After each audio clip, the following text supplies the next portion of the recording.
Okay, hello everybody. It's October 10th, 2011, Monday. It's 11:44 a.m. And yes, I know it's a little late in the day for me to be doing a vlog, which may seem kind of weird, but I crashed out on the couch and I haven't been sleeping well, so I don't know.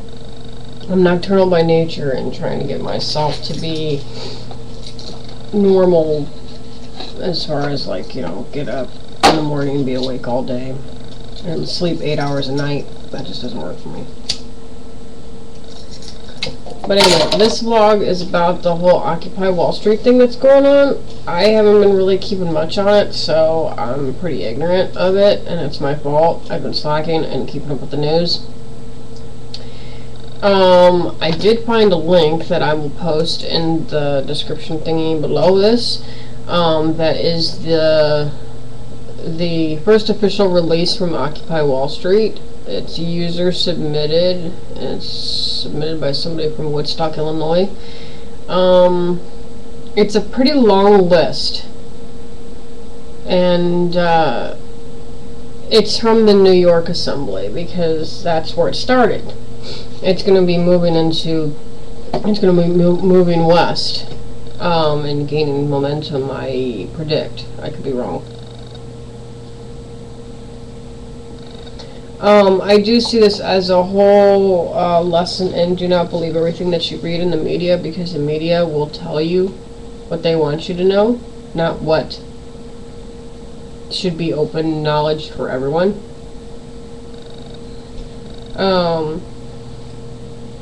But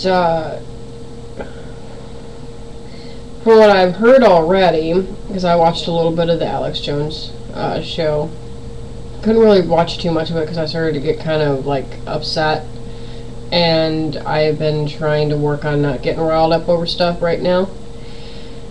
But the impression I got was that at first it started out as a citizens movement, as, just, your average Joe Schmo or Susie Q or whatever, started to say, hey, you know what, we're tired of the way that the Federal Reserve is basically running the government, and so, we're going to make a stand. And it grew in numbers, and some politicians caught wind of it and joined in. Now, how much of that is true, I don't know, okay? I, the yippee chick, always said, question everything, question even me. Question what your news media outlets are telling you. If someone tells you, oh, I heard such and such and blah, blah, blah, question them. Go, oh, really, where? From where? Do you have a link? Do you have a site? Do you have a newspaper clipping? Anything? That way you can read whatever they read and you can form your own opinion. Now, it might be the same as theirs, and if it is, cool. If not, that's still fine too. But I come from the school of reasoning.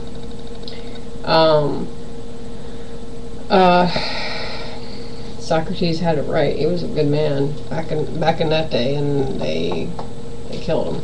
He was assassinated. But he always told his students, look, question everything. In order to find the true answers of things, you have to question everything. Look at all the sides, look at all the angles.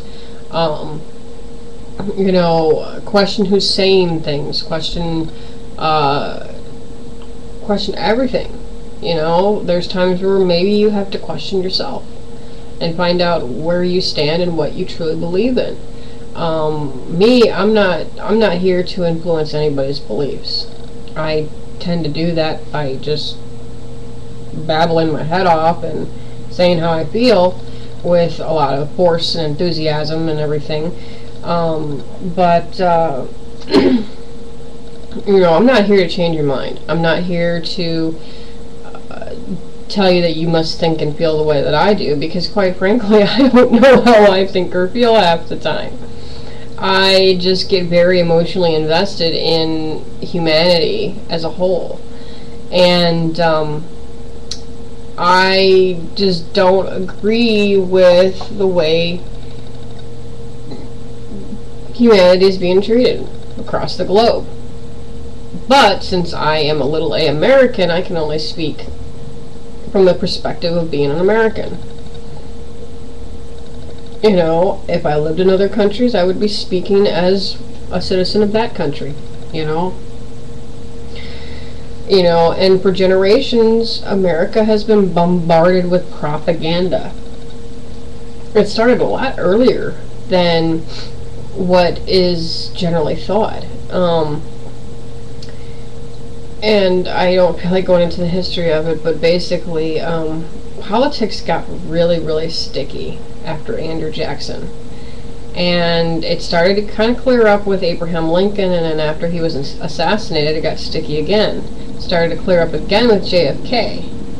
And, you know, he was probably our last good president. And what happened to him, guys? He got shot, he got killed, he was murdered, slaughtered in front of everybody. A total sacrifice to the establishment's agenda. And, you know, you know, I've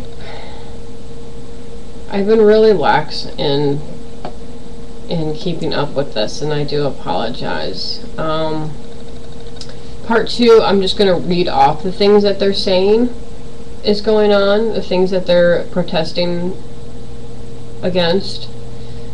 Some of it sounds pretty damn good, but then again, this is just words. So, part 2 coming right up.